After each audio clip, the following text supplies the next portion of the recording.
إن الحمد لله نحمده ونستعينه ونستغفره ونتوب إليه ونعوذ بالله من شرور أنفسنا وسيئات أعمالنا من يهده الله فهو المهتد ومن يضلله فلن تجد له وليا مرشدا أشهد أن لا إله إلا الله وحده لا شريك له وأشهد أن محمدا عبده ورسوله اللهم صل وسلم على سيدنا وحبيبنا وقائدنا محمد وعلى آله وأصحابه أجمعين أما بعد فيا عباد الله أوصيكم ونفسي بتقوى الله فقد فاز المتقون قال الله تعالى في محكم التنزيل أعوذ بالله من الشيطان الرجيم يا أيها الذين آمنوا اتقوا الله حق تقاته ولا تموتن إلا وأنتم مسلمون.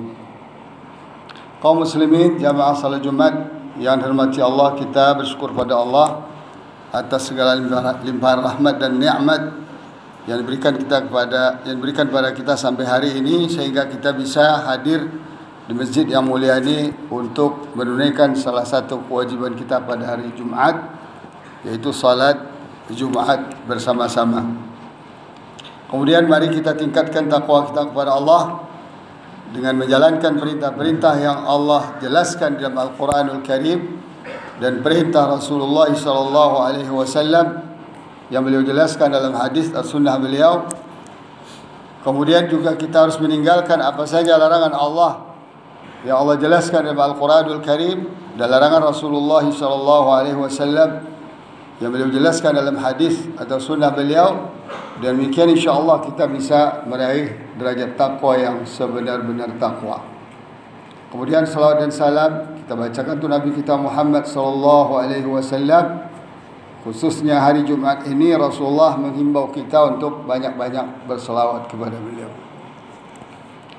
Kaum muslimin rahimakumullah, dalam sejarah umat Islam yang lebih dari 14 abad atau 14,5 abad ini, belum pernah umat Islam mengalami kondisi seburuk hari ini.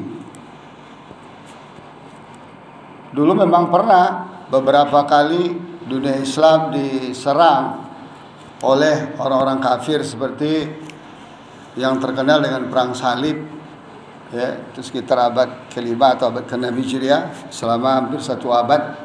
Tapi pada akhirnya umat Islam bisa mengusir mereka dan mengembalikan wilayah Palestina dan sekitarnya yang dikuasai oleh orang-orang Eropa Kristen yang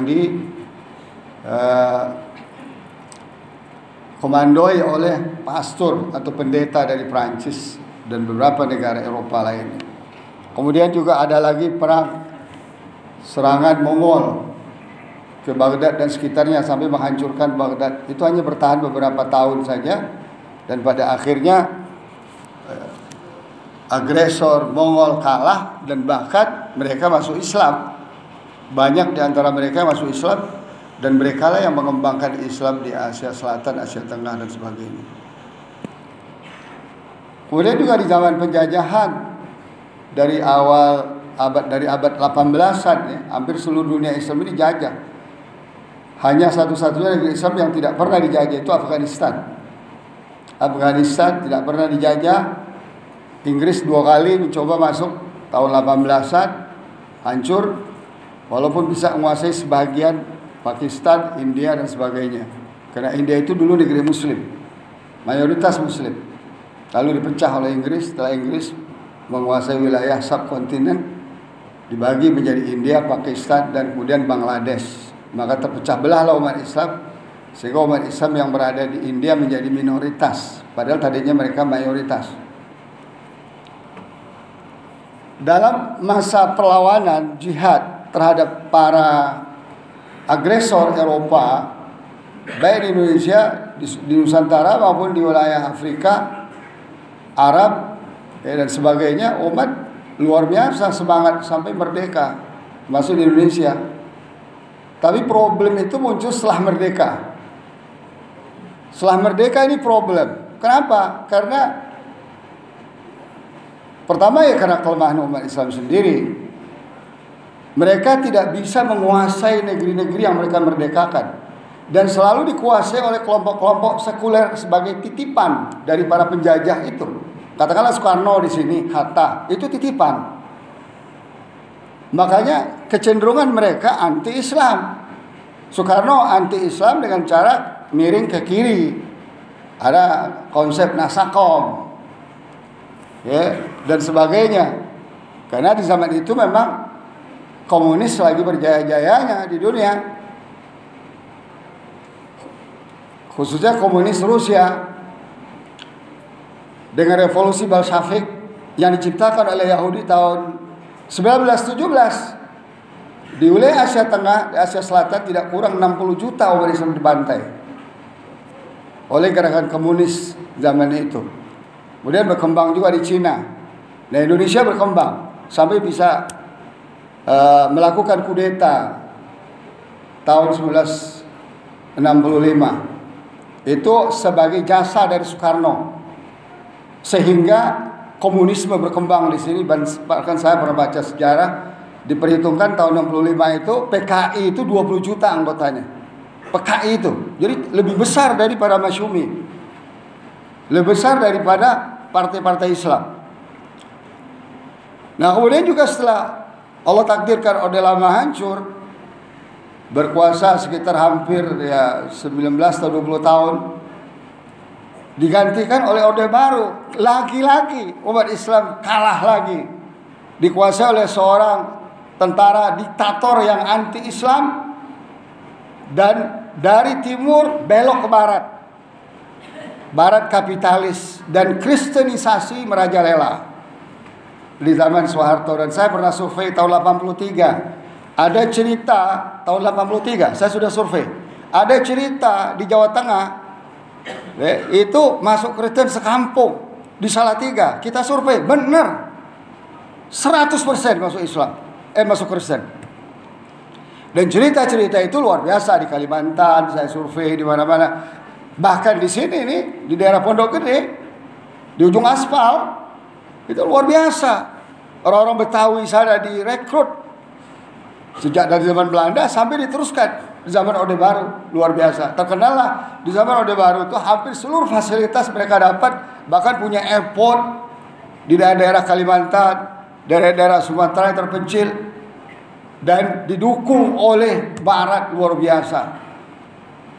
Saya pernah ketemu dengan Ahmad Didat rahimahullah dan bertanya, Anda dari Indonesia? Iya.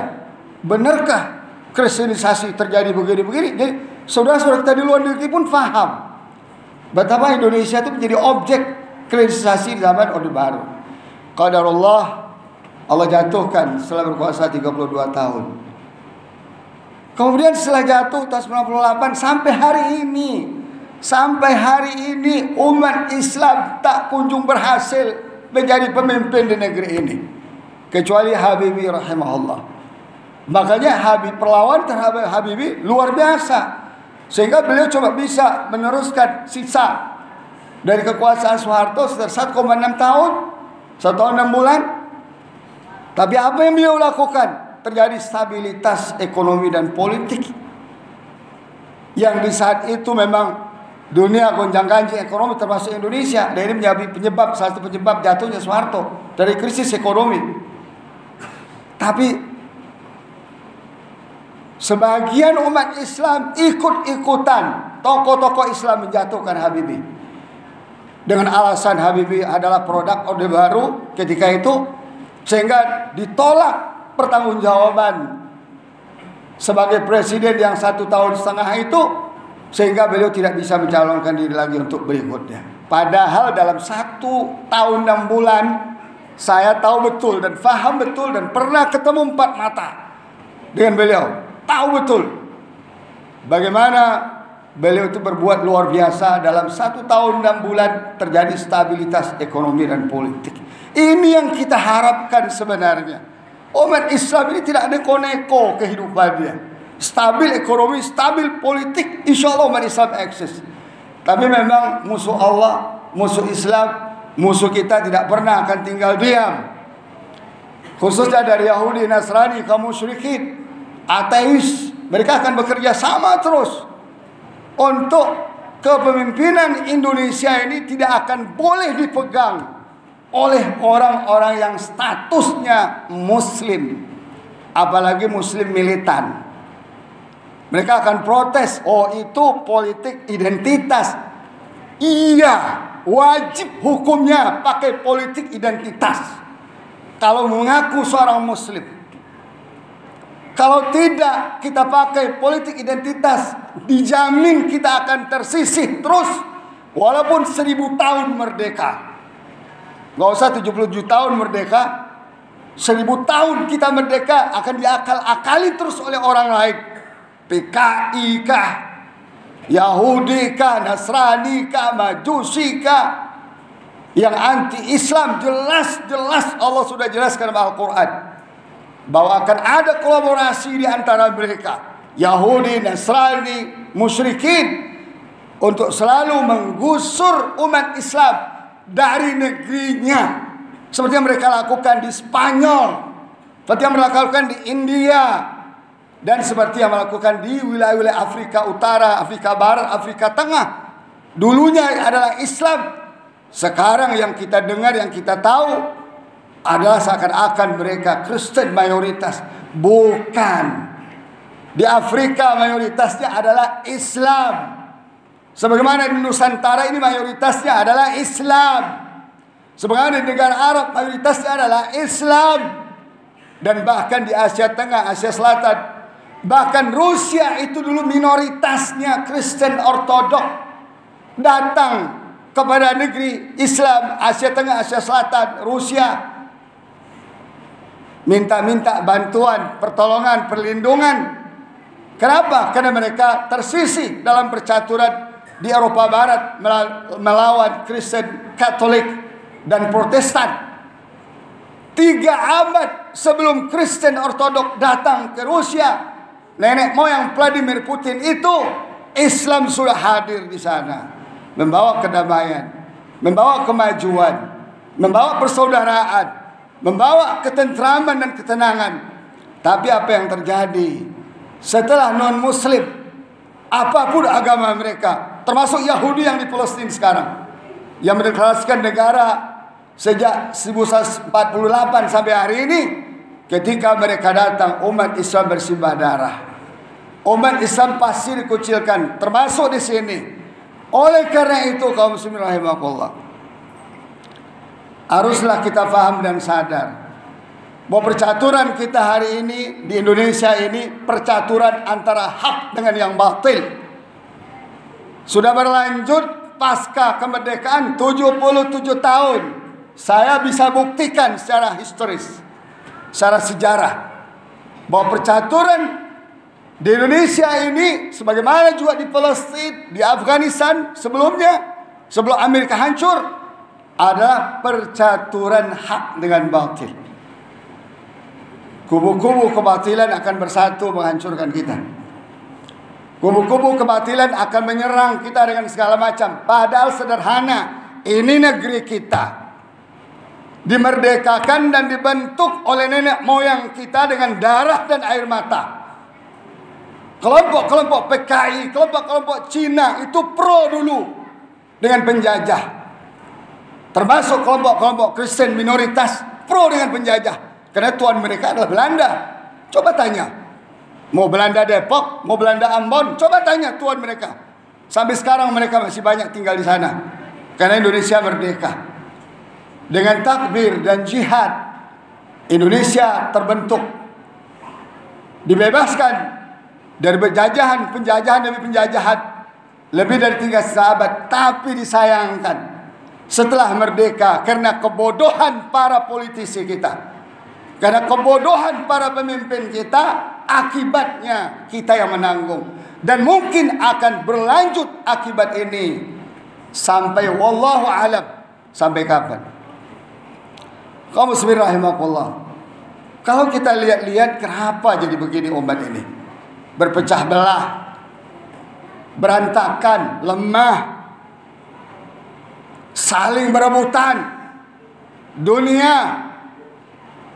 bukan berebutan masuk surga, tapi berebutan untuk mendapatkan dunia, bahkan mau wala, mendukung dan menolong orang kafir, bahkan PKI sekalipun didukung. Yang penting perutnya terisi. Kenapa ini semua terjadi? Tidak lain karena kita jauh dari Al-Quran. Jauh dari Al-Quran, sehingga kita jauh dari agama ini. Saya bisa pastikan, boleh jamaah setuju atau tidak, mayoritas kita beragama bukan berdasarkan Al-Quran dan Sunnah Rasulullah SAW, tapi berdasarkan entah berantah mazhab-mazhab yang gak jelas. Kenapa?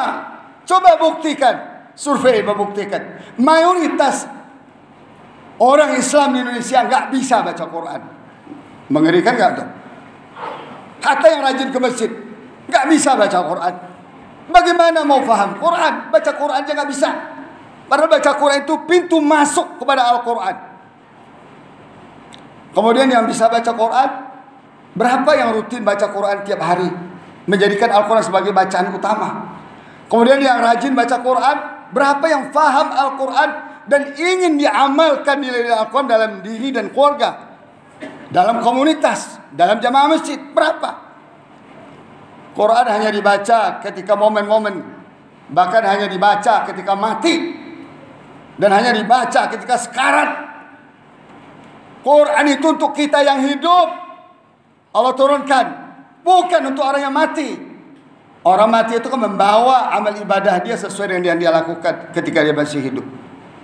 Oleh karena itu kaum muslimin rahimakumullah, akibat jauh dari Islam, ya kita akan tafarruq, berpecah belah, at-tanazu', saling rebut-rebutan.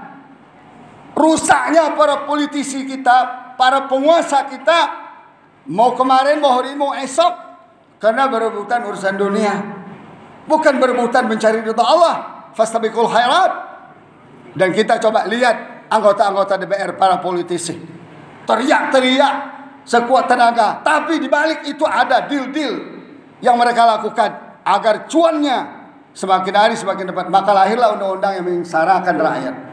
Lahirlah undang-undang zalim, undang-undang yang membuat umat ini semakin hancur dan berantakan. Kalau kita sudah berpecah belah, nggak bisa bersatu, ya. Kalau kita udah tanazu', sudah saling berebutan dunia, apa yang terjadi? Zawalul ukhuwah. Ukhuwah kan hilang di antara kita. Coba lihat sekarang ukhuwah berat sekali di antara kita. Hanya beda partai, beda kelompok, beda syekh, beda ustadz, beda cukup untuk ikut saling mengecam, saling berperang. Ini jelas tidak Islam ini. Karena Allah katakan innamal mu'minuna ikhwah.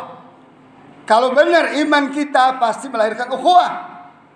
Iman dan ukhuwah ibarat dua sisi mata uang, nggak bisa dipisah. Ada iman lahir ukhuwah. Nggak mungkin ada ukhuwah tanpa iman. Ini dua hal yang Allah jelaskan. Kemudian juga kisah akan gagal lagi, gagal 45, gagal 65, gagal tahun berapa lagi tuh? 98. Dan sampai hari ini gagal terus, nggak bisa menaruh saudara kita jadi pemimpin negeri ini yang jelas-jelas negeri ini dibangun oleh nenek moyang kita, dan kita diterka Allah mayoritas dan berhak mengangkat identitas Islam kita, sebagaimana Jerman, Prancis mengangkat identitas Kristen mereka, sebagaimana Yahudi bahkan dengan menjajah Palestina berhak mengangkat identitas Yahudinya. Tapi kita dilarang, dianggap sebagai sebuah pelanggaran hukum, padahal kebalikannya sesungguhnya. Kalau kita udah gagal pasti hilang kekuatan. Kita selalu lemah dan lemah. Di mimbar saja dipaksa harus lemah. Tidak boleh menyampaikan hak. Tidak boleh menyampaikan kebatilan itu batil. Apalagi di partai, apalagi di parlemen, apalagi di istana, apalagi di departemen, isinya orang-orang lemah dan gagal semua tentang keislaman mereka. Kaum muslimin rahmatullah. Oleh karena itu Allah menghimbau kita dalam surat Ali Imran, Allah berfirman ayat 103, wa'tasimu bihablillahi jami'an wa la tafarraqu. Berpegang teguhlah kalian semua hai umat Islam yang 230 juta jiwa ini.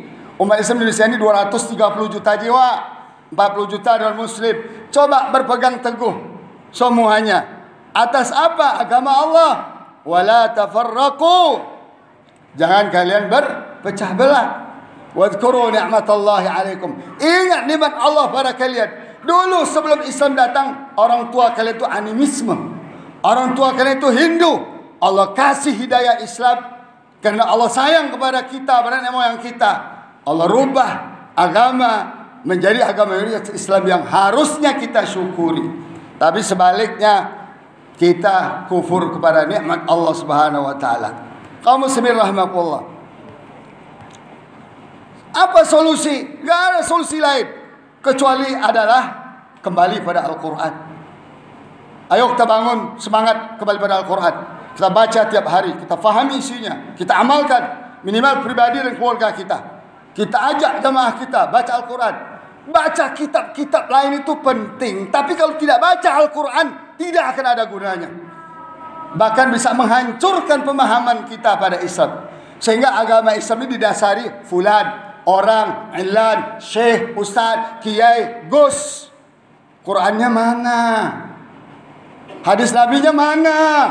Simple Islam itu, tapi kita yang buat sulit.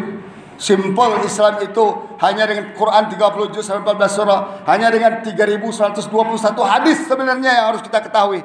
Tapi kenapa jadi rumit begini? Ini adalah metode yang diinginkan oleh orang-orang kafir musuh kita, sehingga kita nggak kunjung bisa faham dan kembali kepada Al-Quran. Tapi kaum muslimin rahimakumullah, apakah Islam ini akan begini terus? Tidak. Islam ini akan bangkit dengan kita atau tanpa kita. Ada 3 fenomena yang luar biasa hari ini. Buka mata, buka telinga. Afghanistan menang melawan, menghancurkan Amerika yang sekarang merintih-rintih kehancuran dan Eropa melalui kekuatan jihadnya. 20 tahun melawan Amerika, melawan Eropa, seluruh dunia hancur. Dulu orang bilang, George Bush bilang, untuk menelan Afghanistan mungkin cukup waktu 24 jam. 20 tahun, akhirnya apa? Amerika kalah, Eropa kalah. Kedua, Turki sekarang alhamdulillah bangkit luar biasa. Dari sisi politik dan teknologinya sudah menjadi setara, bahkan mungkin lebih. Masalah pesawat drone Turki itu sudah dibeli oleh 120 negara termasuk Jerman. Bayangkan lompatan Turki luar biasa dari sisi ekonomi dan teknologi. Kemudian terakhir kita lihat lagi kemarin Piala Dunia 2022, Qatar menang dengan dakwah dan akhlaknya. Baca ini perkembangan. Ada sebuah gerbong kebangkitan Islam kembali secara global, karena Islam ini global, bukan untuk orang Jawa saja, bukan untuk orang Sunda saja. Global, Islam ini rahmatul alamin. Sekarang ada 3 gerbong besar dunia Islam sedang bangkit. Afghanistan dengan kekuatan jihadnya, Turki dengan kekuatan ekonomi dan politiknya, Qatar dengan kekuatan akhlak dan dakwahnya luar biasa. Sampai kemarin itu 7.000 orang masuk Islam. 7.000, karena saya satu di antara 6.000 da'i online yang dipilih oleh mereka. Jadi tahu betul saya perkembangannya, bahwa gerbong Islam ini sudah bergerak laju secara global. Tidak akan ada kekuatan apapun di dunia ini yang bisa menyetop dan menghentikannya. Dan ini sesuai dengan janji Rasulullah SAW. Dalam satu hari Rasulullah SAW diperlihatkan oleh Allah bumi ini, timur dan baratnya, utara dan selatannya. Lalu Rasulullah SAW mengatakan, Innallaha zawaliyal ard. Allah perlihatkan, Allah zoomkan kepada saya bumi ini. Faraitu masyariqaha wa magharibaha. Lalu saya melihat timur dan baratnya. Wa inna ummati sayablughu mulkuha ma ruya li minha. Sesungguhnya kekuasaan umatku akan sampai kepada apa yang saya lihat sebelah timur dan barat, seperti yang diperlihatkan Allah Ta'ala. Dan sekaranglah saatnya. Wahai kaum muslimin Indonesia, jangan bengong. Dunia bergerak, dunia berkembang. Jangan anggap saudara kita di sini saja. Oke, kita sekarang terjepit di sini. Untuk mengangkat bendera Islam saja kita dituduh macam-macam. Tapi saudara kita di yang lain sedang bangkit. Tinggal kita mau ikut atau tidak. Gelombang kebangkitan Islam akhir zaman yang dijamin oleh Allah Ta'ala bahwa khilafah Islamiyah akan tegak kembali. Hadis sahih riwayat Imam Ahmad. Makanya mereka menyerang sistem khilafah luar biasa, pemikiran khilafah. Dan ini tidak akan bisa terbendung sebagaimana dulu Islam Allah bangkitkan dengan personal Nabi Muhammad sallallahu alaihi wasallam.